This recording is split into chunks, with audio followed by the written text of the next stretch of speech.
¿Hay alguien que no tenga un hermano muerto? Yo tengo un hermano muerto. Lo mató una bala en la cabeza.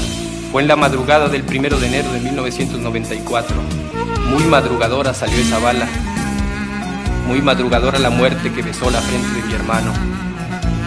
Mucho reía mi hermano y ya no ríe. No pude guardar a mi hermano en el bolsillo, pero guardé la bala que lo mató. Otra madrugada le pregunté a la bala de dónde venía.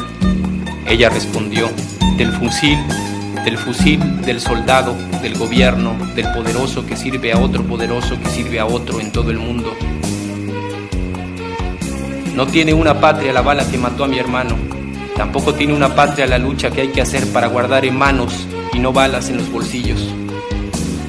Por eso los zapatistas tienen muchas y grandes bolsas en su uniforme, no para guardar balas, para guardar en manos.